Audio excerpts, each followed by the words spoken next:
Laminate floors have the same great look as hardwood floors, and installation is easy, especially if you follow these simple steps. Lowe's has many different styles of laminate flooring to fit the look of any home. But before you install any type of flooring, make sure you prep your subfloor. To learn how, watch the subfloor prep videos at lowes.com/videos. Also, print out the instructions for this project. Now, we've listed all the steps and materials you'll need to complete your floor. For this project, we'll need laminate flooring, underlayment and moisture barrier if required, a jigsaw and a circular saw for cutting the boards. A miter saw and table saw can make the job even easier. Of course, when cutting, always use safety glasses and a dust mask. You'll also need flooring spacers. A weight or carton of flooring will keep the floor stationary while you're working on it.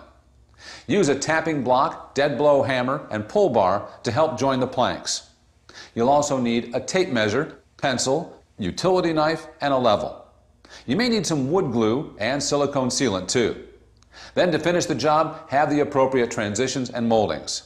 Attach them using a hammer, finish nails, a nail set, and filler. Finally, for this job, knee pads are a really good idea. If you're not confident installing a laminate floor, see a Lowe's associate. Lowe's installs many types of flooring, and always follow local building codes. Now, before starting the project, read the manufacturer's instructions for the correct installation of your flooring. You'll also find information regarding types of subfloors and moisture tests. If you're installing over concrete, a moisture barrier is required. Laminate floors are known as floating floors because they're not physically attached to the subfloor. They can be installed over ceramic, vinyl, concrete, or in our case, plywood. We've already prepped our subfloor by removing the baseboards and carpet and leveling the surface like we showed in the subfloor prep videos. We don't have to install underlayment because our new flooring has it pre-attached, and our subfloor does not require a moisture barrier. One note to make before the installation: be sure to bring the flooring into the room so it can acclimate to the temperature and humidity for 72 hours if required by the manufacturer. Okay, let's get started.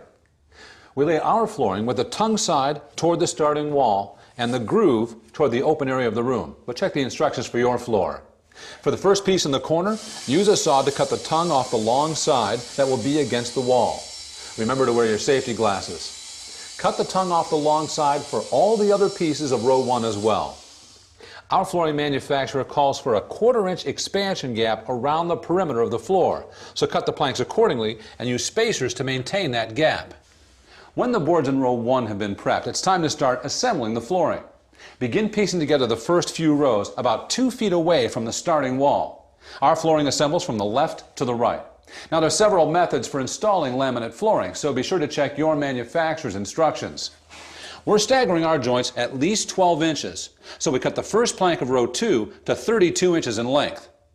To cut the flooring, place the plank on its face to reduce chipping, and use a saw blade recommended for flooring. Insert the tongue of the long side of row 2 into the groove of row 1. Use a slight angle and press downward until the joint locks. Then attach the next piece of row 1.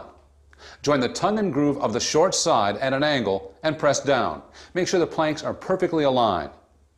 Then add the second piece of row 2. Insert the tongue into the long-sided groove. Slide the plank to align the end joint, rotate downwards, and lock the joint. No gaps, no raised edges. Do this for every row. After installing the first 2 planks of each row, place a weight or a carton of flooring on top of the first plank of each row to hold it in place.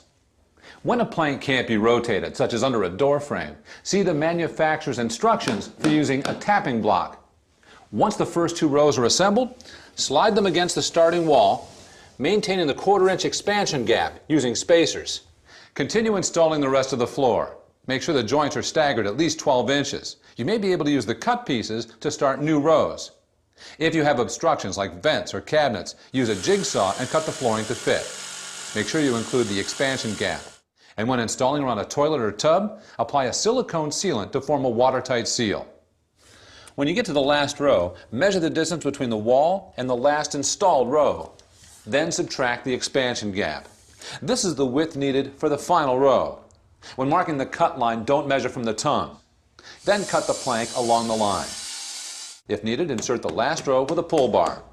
Follow the manufacturer's instructions for installing the transition strips and moldings. Now, if you installed a separate underlayment, cut the excess around the perimeter of the floor. The last step is to attach the baseboards to the wall, not the floor. This floor looks great. Now you're ready to install your laminate floor. But before you begin your flooring project, check out our other flooring videos at lowes.com/videos.